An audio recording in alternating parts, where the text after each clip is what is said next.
Good morning, welcome to the Fit to Flourish podcast.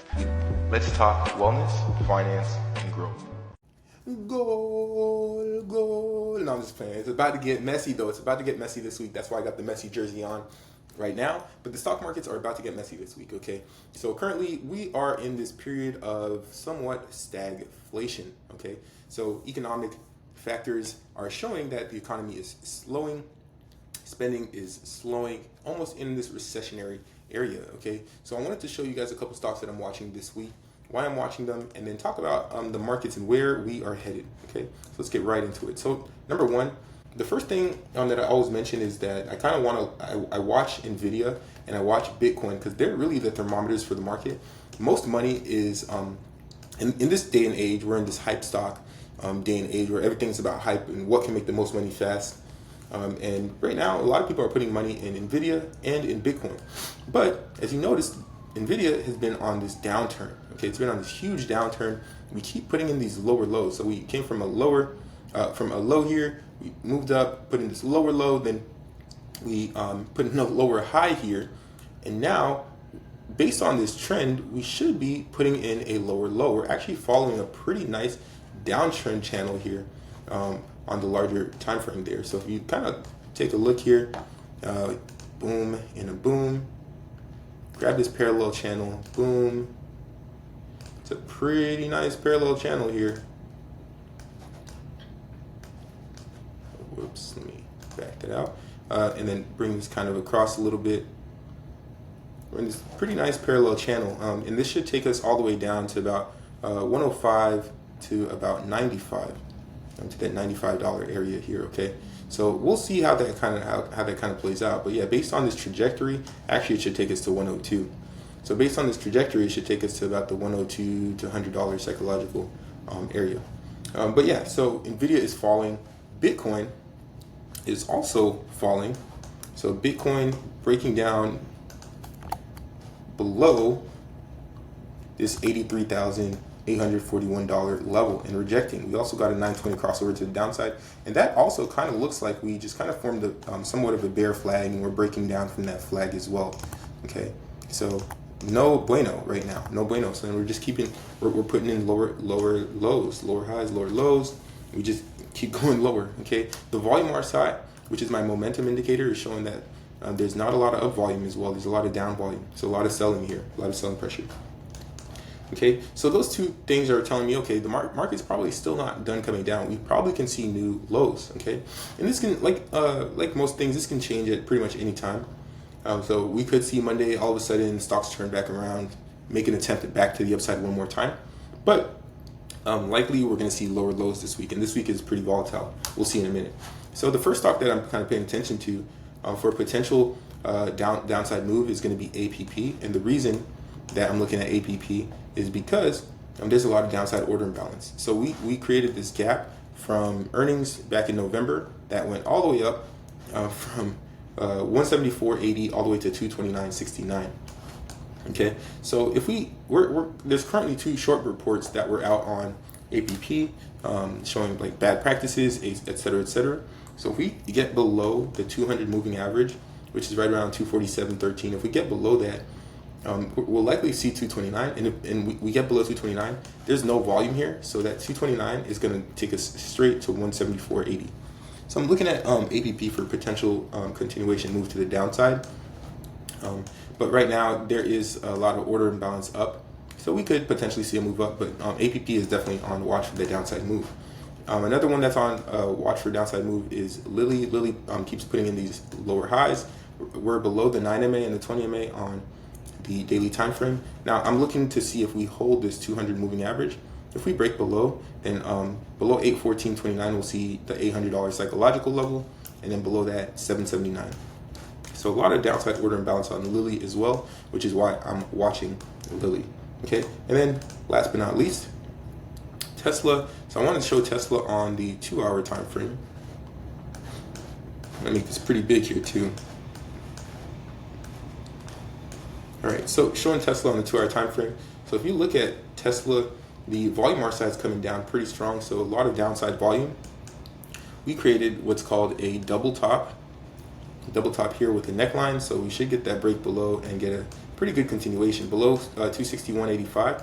We're going to see 256.25 tested again, but then likely we're going to just break down to 250.06. The likely move this week is going to be a move down to 250. Okay, that was the gap that sent us up, and then now we created a double top. We're breaking that neckline, so this is really good. And then we also have the 9MA, the pink line about to cross the yellow line, 920 crossover incoming here. Okay, so in theory, this should come down to 250 this week. But if we hold 261, we'll get a bounce back to the upside. So just watch 261 as a key level this week. All right. And then last but not least, we got Spizzy SPY. So SPY just broke down from this bearish channel, from this downside move. And then now we're getting a 920 crossover back to the downside, and we should end up retesting the lows at 549.57. But if we hold 554.86 on Monday, we'll get a move, an attempt back to the upside, because there was a lot of selling. So sometimes we get a nice V-shaped recovery. We get huge selling, and then we get an equivalent move back to the upside. So we could see an attempt back up before we complete our move down. But likely we're going to see some downside continuation. So a lot of bearish sentiment in the market this week. Google is approaching, pretty much taking out lows and coming down pretty hard. Likely going to see 150 on Google, and then Amazon is right on this volume shelf, right at 191.67. A lot of volume there, so just kind of be careful. We break below that, then it's coming down to 185 and then 180.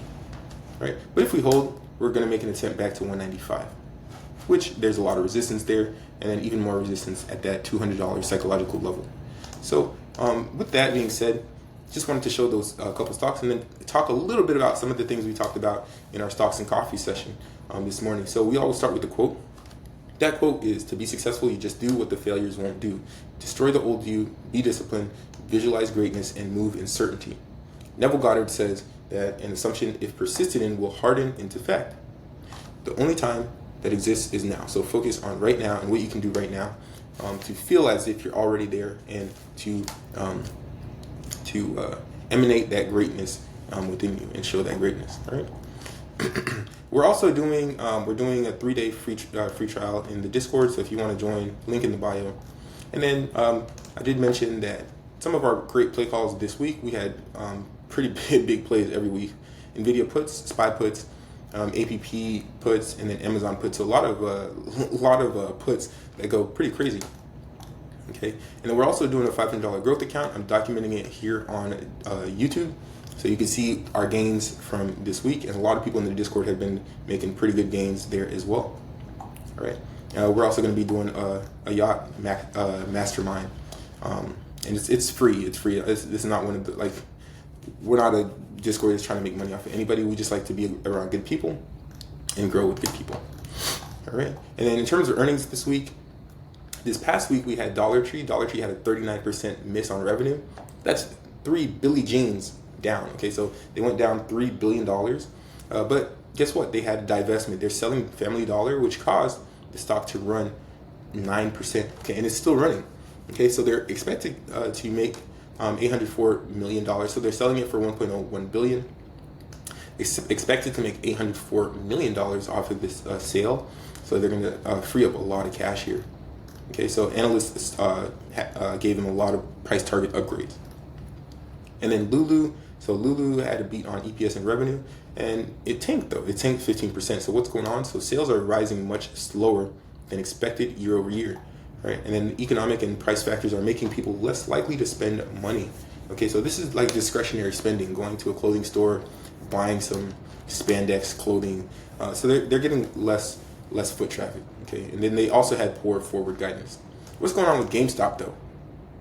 GameStop had a beat on EPS and a big miss on revenue, and it tanked 23%. So on March 27th, GameStop dropped 22% after revealing plans to invest in Bitcoin.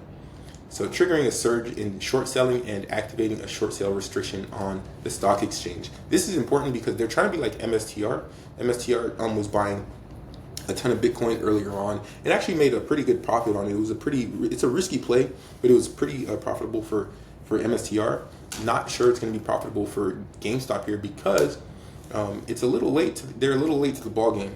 Okay, MSTR did this extremely early on. I think that their dollar cost average on Bitcoin back then was like 49K or something like that, and they pretty much doubled and tripled their investment.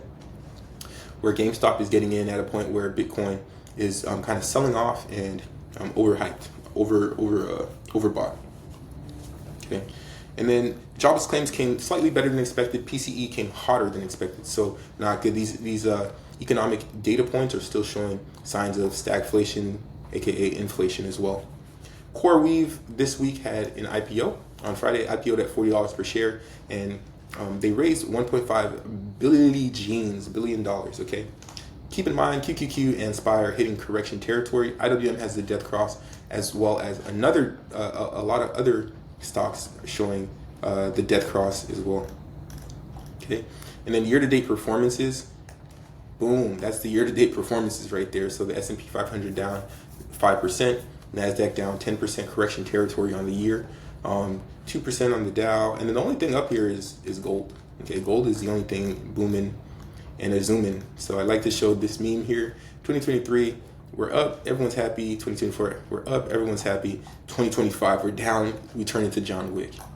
All right, so very funny, very interesting stuff. Anyways, that's all I wanted to share this week. So great stuff that happened last week. Great stuff going to be happening this week.